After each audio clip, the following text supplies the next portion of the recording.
Assalamualaikum warahmatullahi wabarakatuh. Anak-anakku kelas 9 yang saya banggakan, sebelumnya kami ucapkan selamat, kalian telah naik ke kelas 9. Mudah-mudahan kalian di sana tetap dalam keadaan sehat-sehat saja dan dalam lindungan Allah Subhanahu wa Ta'ala. Perlu kalian sadari bahwa kelas 9 itu adalah di ujung kelas di Madrasah Tsanawiyah, ya, dimana kalian itu adalah anak yang paling tua di Madrasah Tsanawiyah. Oleh karena itu tentu pola pikir, kemudian sikap perilaku juga tentunya harus bisa memberikan keteladanan kepada adik-adik kelas, ya, sehingga kalian ya paling tidak bisa membina adik-adiknya dan sebagainya, kan seperti itu. Pada kesempatan kali ini kita akan mempelajari KN1 karena memang jadwalnya adalah KN1, ya. Namun demikian, sebelum pelajaran ini dimulai, mari kita buka bersama dengan bacaan umul kitab la hadiniyah wa ala kulli sholiyah. Al-Fatihah. A'udzubillahi minasyaitonir rajim. Bismillahirrahmanirrahim. Alhamdulillahirabbil alamin. Ar-Rahmanirrahim. Maliki yaumiddin. Iyyaka na'budu wa iyyaka nasta'in. Ihdinas siratal mustaqim. Shiratal ladzina an'amta 'alaihim ghairil maghdubi 'alaihim waladdallin. Amin. Marilah kita mulai saja pelajarannya. Kita akan memahami, ya, sunnah dan bid'ah, dimana ini adalah termasuk bagian atau termasuk bab 1. Bab 1-nya adalah memahami sunnah dan bid'ah. Tujuan pada pembelajaran kali ini yang pertama adalah siswa memahami pengertian sunnah. Jadi nanti yang harus kalian dapatkan dalam proses belajar ini adalah kalian mampu memahami pengertian sunnah. Samping itu kalian harus memahami pengertian bid'ah. Apa itu bid'ah? Samping itu kalian juga harus memahami macam-macam sunnah, ya, macam-macam sunnah. Kalau tadi pengertiannya sudah kalian pahami, kemudian macam-macamnya apa? Samping macam-macam sunnah, ada macam-macam bid'ah. Di samping itu tentu kalian harus mampu mengidentifikasi amalia sunnah yang dianggap bid'ah, karena biar bagaimanapun banyak sekali amalia sunnah yang kemudian dituduh sebagai amalia bid'ah. Nah, kalian harus memahami, karena kalian juga harus bisa menangkal statement-statement atau tuduhan-tuduhan bid'ah tadi, bahwa sebenarnya amaliyah setiap hari yang kita laksanakan, yang dilestarikan oleh Jamiatul Ulama, itu sebenarnya bukan amaliyah bid'ah, tetapi justru amaliyah sunnah, amaliyah sunnah. Oke, coba kalian amati gambar ini. Ini adalah gambar orang ziarah kubur. Sekali lagi, ini adalah gambaran orang ziarah kubur, ya. Kemudian ini adalah gambar orang berhalal bihalal, salam-salaman dalam situasi Idul Fitri. Kemudian yang ini adalah ada tulisannya, ini gambarnya Happy Valentine. Ini semuanya ini sebenarnya, ya, terdapat pesan di mana pesan ini nanti akan tergambar dalam pembelajaran atau pemahaman berikutnya.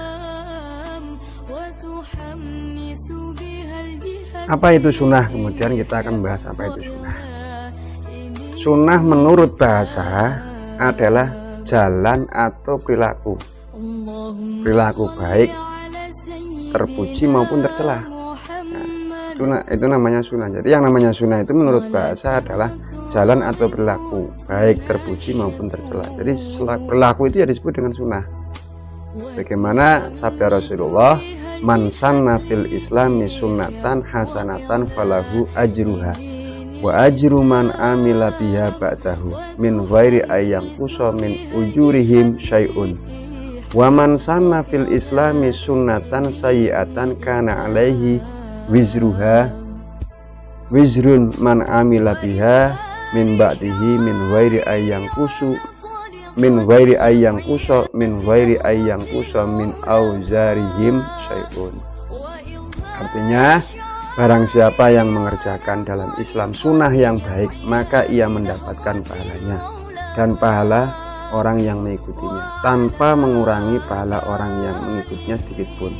Dan barang siapa yang mengerjakan dalam Islam sunnah yang jelek, maka ia mendapat dosanya dan dosa orang yang mengikutinya tanpa mengurangi dosa orang yang mengikuti mereka sedikit pun. Artinya dari hadis ini dapat dipahami bahwa yang namanya sunnatan itu adalah perilaku itu berupa perilaku yang baik hasanatan atau perilaku sayyiatan. Ini sama-sama disebut dengan sunnah. Lah, pengertian sunnah menurut istilah itu apa? Yaitu sesuatu yang disyariatkan oleh Rasulullah Shallallahu Alaihi Wasallam, baik berupa ucapan, perbuatan maupun penetapan. Itu sunnah menurut istilah. Berikutnya macam-macam sunnah. Sunnah ini terbagi menjadi yang pertama yaitu sunnah qauliyah. Sunnah qauliyah itu apa? Yaitu segala sesuatu atau perkataan, segala sesuatu yang berupa perkataan yang disandarkan atau berasal dari Rasulullah. Jadi ucapan-ucapan Rasulullah, ya, perkataan-perkataannya Rasulullah, sabda-sabdanya Rasulullah itu disebut dengan sunnah qauliyah. Yang kedua adalah sunnah fi'liyah, yaitu segala perbuatan yang berasal dari Rasulullah. Jadi segala perbuatan apapun itu yang berasal dari Rasulullah itu disebut dengan sunnah fi'liyah. Dan yang ketiga adalah sunnah takririyah, yaitu diamnya Rasulullah yang menunjukkan persetujuannya atau ketetapan Rasulullah. Artinya ketika seseorang melaporkan atau melakukan sesuatu yang kemudian sesuatu itu tidak dilakukan oleh Rasulullah, tapi Rasulullah melihat perbuatan itu atau sesuatu itu, Rasulullah tidak melarangnya atau tidak memerintahkan, itu disebut dengan ketetapan atau takrir. Kalau Rasulullah melarang itu namanya larangan, kalau memerintah itu namanya kesunahan, kan seperti itu. Itulah sunnah. Sekarang kita akan mempelajari tentang bid'ah. Kita akan belajar tentang bid'ah. Apa sih bid'ah? Ya. Menurut bahasa, bid'ah merupakan isim masdar dari kata ibtida yang berarti menciptakan sesuatu tanpa didahului contoh sebelumnya, baik hal terpuji maupun yang tercela. Itu dalam pengertian bahasa. Nah, menurut istilah itu bagaimana? Al-bid'atu hiyal amru al-muhdatsul ladzi walam yakun mimmaktadahu dalilus syar'i. Itu bid'ah adalah perkataan baru, bid'ah adalah perkara baru yang tidak ada dalil syariatnya. Nah, pengertian tadi sebagian orang mengatakan didasarkan pada sabda Nabi Muhammad, yaitu apa? Man ahdasa fi umurina hadza ma laisa minhu fa huwa raddun. Barang siapa yang menciptakan perkara baru di dalam urusanku, yakni masalah agama, padahal bukan merupakan bagian daripadanya, maka hal itu ditolak. Berikutnya, wa kullu muhdatsatun bid'ah, dan segala bentuk perkara yang baru adalah bid'ah. Inilah dasar daripada untuk mendefinisikan bid'ah itu sendiri. Padahal menurut Imam Ghazali, tidak semua bid'ah itu dilarang. Tidak semua bid'ah itu dilarang. Yang dilarang adalah yang bertentangan dengan as-sunnah, yang jelas sunnah sabit, atau menghilangkan ketentuan syarak yang masih tetap ada ilahnya atau dasar dalilnya. Berikutnya macam-macam bid'ah. Imam Syafi'i telah berkata terkait dengan persoalan bid'ah. Qala Asy-Syafi'i radhiyallahu an, ma uhtisu wa khalifa kitaban au sunnatan au ijma'an au asaran fa huwal bid'atul dhalalah wa ma uhtisul khairi wa lam yukhalif syai'an min dzalika fa huwal bid'atul mahmudah. Imam Syafi'i berkata bahwa setiap hal baru yang bertentangan dengan Al-Quran, sunnah, ijma' atau asar disebut bid'ah yang sesat atau bid'ah dhalalah. Sedangkan yang tidak bertentangan disebut bid'ah terpuji atau bid'ah mahmudah. Ini disebutkan dalam kitab Ihanatul Thalibin juz 1 halaman 313.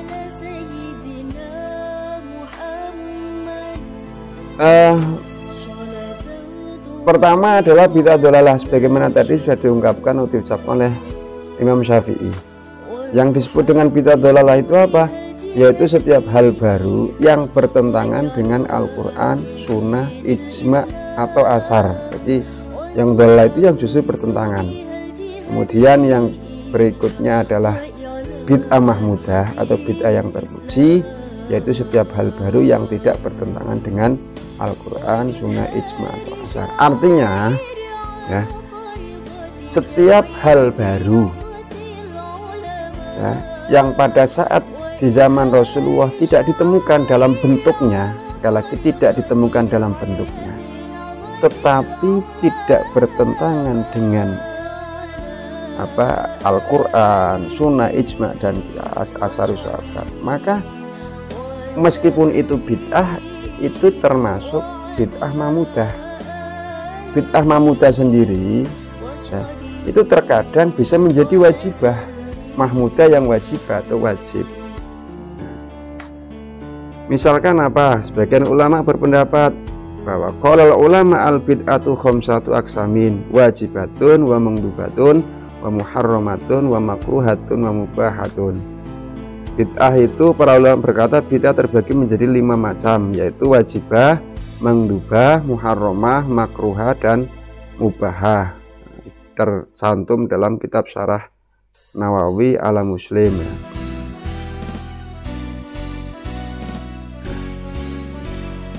Yang pertama, bid'ah wajibah. Itu apa? Segala perbuatan yang masuk dalam kategori kaidah-kaidah wajib dan masuk juga dalam kehendak dalil agama. Misal pembukuan Al-Quran menetapkan kaidah-kaidah seperti ilmu tajwid, kaidah fikih dan sebagainya. Nah, tadi saya sudah mengatakan bahwa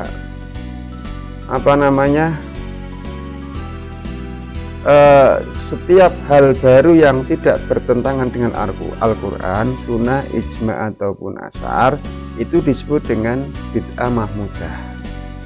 Nah,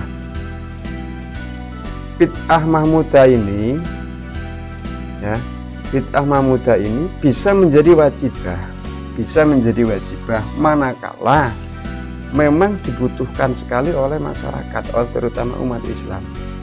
Misalkan tentang pembukuan Al-Quran, di zaman Rasulullah itu belum ada Al-Quran dibukukan sebagaimana yang kita pegang hari ini, yaitu berupa mushaf Utsmani. Baru setelah Rasulullah wafat, baru kemudian pada saat Umar bin Khattab mulai ada inisiatif untuk dibukukan.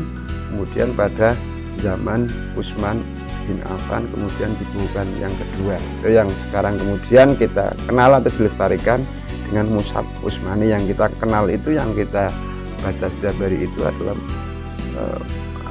mushaf Utsmani. Di samping itu sesuatu yang dibutuhkan lagi oleh masyarakat sehingga bid'ah itu tadi wajib, yaitu apa? Misalkan menetapkan atau menentukan aturan kaidah-kaidah seperti kaidah ilmu tajwid, kaidah fikih, Nah, usul fikih, kemudian ilmu nahwu shorof, termasuk harokat dan sebagainya, itu menjadi wajib karena kewajibannya seorang muslim untuk memahami dasar-dasar agama Islam, sehingga seperangkatnya pun menjadi wajib. Sementara itu semua di zaman Rasulullah belum ada. Misalkan tentang buku hadis, di zaman Rasulullah hadis itu dilarang untuk ditulis. Zaman Rasulullah hadis itu dilarang untuk ditulis. Karena apa? Khawatir tercampur antara hadis dan Al-Quran. Ya, karena Al-Quran saat itu ya ditulis tapi masih berserakan, ya, baik di pelepah kurma dan diulang-ulang dan sebagainya lah. Ya. Tetapi setelah itu maka menjadi wajib, karena apa? Menyelamatkan generasi berikutnya, terutama orang-orang di luar orang Arab, agar bisa memahami sumber Al-Quran dan hadis. Maka dibukukan, termasuk hadis tadi dibukukan, ya. Seperangkat lah, hal-hal yang demikian itulah yang disebut dengan bid'ah wajibah, bid'ah yang wajib. Kemudian bid'ah mandubah. Nah, jadi tidak selamanya bahwa bid'ah itu adalah dolalah, ya. Kalau semua bid'ah itu dolalah, ya kita juga bisa tersesat. Bid'ah mandubah adalah segala perbuatan yang masuk dalam kategori kaidah-kaidah sunnah. Misalkan mengerjakan sholat tarawih secara berjamaah. Mandubah itu artinya sunnah. Jadi segala perbuatan yang masuk dalam kategori kaidah-kaidah sunnah, misalkan mengerjakan sholat tarawih itu secara berjamaah, ini masuknya dalam kategori bid'ah mandubah. Di zaman Rasulullah sholat tarawih itu sendiri-sendiri, tidak dijamaahkan. Baru kemudian pada saat Umar bin Khattab, Khalifah Umar bin Khattab, sholat tarawih itu kemudian dikoordinir untuk bisa dilaksanakan secara berjamaah, sehingga Sayyidina Umar mengatakan bahwa nikmatu bid'ati hadza, sebaik-baiknya bid'ahku adalah ini, yaitu mengumpulkan masyarakat untuk sholat berjamaah tarawih di masjid atau mushola. Berikutnya bid'ah mubahah. Mubahah itu artinya mubah, boleh, ya. Mubah itu adalah boleh, alias segala perbuatan yang termasuk dalam kategori perbuatan yang diperbolehkan. Misalkan penggunaan pengeras suara untuk azan, ya. Penggunaan kentongan, penggunaan karpet atau apalah, ya, itu masuk dalam kategori mubah.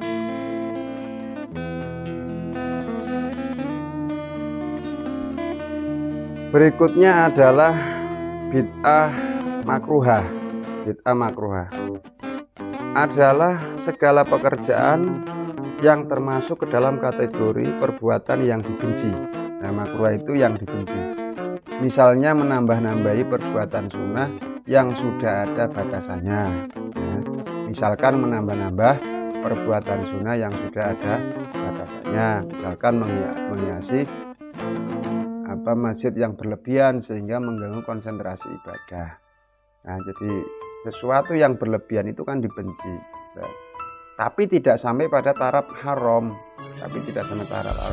Misalkan tadi, ya, membuat perhiasan masjid yang berlebihan sehingga mengganggu konsentrasi orang sholat, atau memakai pakaian ketika sholat berjamaah dengan pakaian-pakaian bergambar-gambar, ini juga bisa dikategorikan makruhah.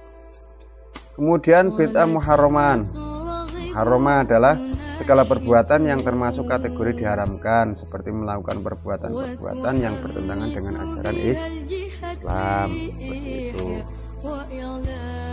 Kemudian berikutnya, ketika kalian sudah memahami sunnah dan bid'ah, sekarang fenomena yang terjadi, banyak amalia sunnah yang dituduh sebagai bid'ah. Yang pertama adalah tahlilan. Kita tahu bahwa yang namanya tahlilan itu adalah serangkaian ucapan atau kalimah thayyibah, tapi anehnya mereka kemudian membid'ahkan, kan lucu. Seperti padahal yang namanya tahlil itu tadi adalah seperangkat atau serangkaian kalimah thayyibah, misalkan kalimah la ilaha illallah, Karena memang tahlilan itu sendiri diambil dari kata halala yuhalilu, artinya dari kata tahlilan ya. Padahal membaca kalimah la ilaha illallah itu adalah di dalam hadis ada qala Rasulullah sallallahu alaihi wasallam afdhalu dzikri la ilaha illallah wa afdhalu du'ai alhamdulillah. Kalimah la ilaha illallah atau alhamdulillah di dalam tahlil juga ada. Di samping itu di dalam tahlil itu ada yang namanya bacaan Al-Qur'an. Padahal kita juga banyak diperintahkan untuk membaca Al-Qur'an. Kemudian ada bacaan sholawat, apalagi sholawat ya. Kita juga disunahkan untuk membaca sholawat. Bahkan Gusti Allah dan para malaikat juga membacakan sholawat ya. Berikutnya adalah bersedekah kepada mayit. Ini juga merupakan amalia sunnah yang sering kali dibid'ah-bid'ahkan atau dikatakan sebagai percuma untuk memberikan sedekah kepada mayit. Dari Ibnu Abbas radhiyallahu an bahwa ibunya Sa'ad bin Ubadah meninggal dunia. Ketika Sa'ad tidak ada di rumah, Sa'ad berkata, "Ya Rasulullah, inna ummi tuwfiyat wa ana ghaibun anha. Ayanfa'uha syai'un in tasaddaqtu bihi anha." Qala na'am. Wahai Rasulullah, ibuku meninggal dan ketika itu aku tidak hadir. Apakah dia mendapat aliran pahala jika aku bersedekah harta atas nama beliau? Nabi kemudian menjawab iya. Nah inilah jadi sebagai dasar orang bersedekah bahwa sedekah kepada mayit itu sampai seperti itu. Jadi jangan asal mengatakan itu adalah bid'ah. Termasuk orang tahlilan diundang untuk tahlilan kemudian diberi makan atau jamuan. Kemudian ada yang menuduh, wong di tempat orang meninggal kok makan-makan. Itu sebenarnya bukan makan-makan. Undangannya adalah tahlilan. Misalkan ada orang ngaturi, ada orang mengundang, Pak, mohon maaf nanti malam saya minta tenaga dan waktunya untuk membacakan tahlil di rumah saya. Kan itu yang permintaan si sohibul hajat, bukan untuk Pak nanti datang ke rumah saya untuk makan-makan, bukan. Jadi kegiatannya itu adalah tahlilan. Adapun setelah tahlilan kemudian mereka dijamu makan, itu ya sebagai bentuk penghormatan terhadap tamu atau orang yang diundangan seperti itu. Jadi tidak ada jeleknya. Jadi kadang hal ini disalahpahami kan seperti itu. Oke. Berikutnya ziarah kubur. Ziarah kubur ini sering juga di musik syirik-syirikan. Padahal Rasulullah juga sangat jelas menjelaskan qala Rasulullah sallallahu alaihi wasallam kuntu nahaitukum an ziyaratil kuburi fasuruha rawahu Muslim. Rasulullah itu memang pernah melarang seseorang untuk berziarah atau umatnya untuk berziarah. Karena saat apa? Pada saat awal Islam, iman seorang muslim pada saat awal Islam itu ya masih rentan ya, masih belum kuat. Tetapi setelah kuat, maka fazuruha, kalian berziarah kuburlah. Nah, ini. Kemudian yang kedua, fazurul kubura fa inna tudzakiru bil mauti rawahu Abu Dawud. Rasulullah SAW bersabda, ziarah kuburlah kalian, karena hal itu bisa mengingat kamu pada kematian. Jelas, dalilnya jelas. Bagaimana sikap kita? Sikap kita adalah mengamalkan dan melestarikan amaliyah yang telah dilakukan oleh para ulama Nahdlatul Ulama itu sebagai pedoman atau sebagai pegangan. Jadi tidak usah kemudian kita ikut-ikutan amaliyah mereka. Apalagi ketika pemahaman kita belum cukup, kita kemudian ikut mereka. Nah kemudian kita juga ikut-ikut untuk membid'ahkan dan menyalahkan serta menyesatkan orang lain, bahkan kadang-kadang orang tua kita sendiri, guru-guru itu ya kita sendiri, karena kita sudah terpengaruh itu. Untuk itu ya kita harus lebih perkuat ya, jangan sampai kita terpengaruh oleh mereka. Sekian demikian pembelajaran kali ini, mudah-mudahan bermanfaat. Untuk tugas nanti akan saya sampaikan di ruang yang berbeda. Kita akhiri saja pertemuan pada kali ini dengan bacaan hamdalah alhamdulillahirabbil alamin. Sekian yang saya sampaikan, kurang lebihnya mohon maaf. Ahlul kalam wallahu muwaffiq ila Wassalamualaikum warahmatullahi wabarakatuh.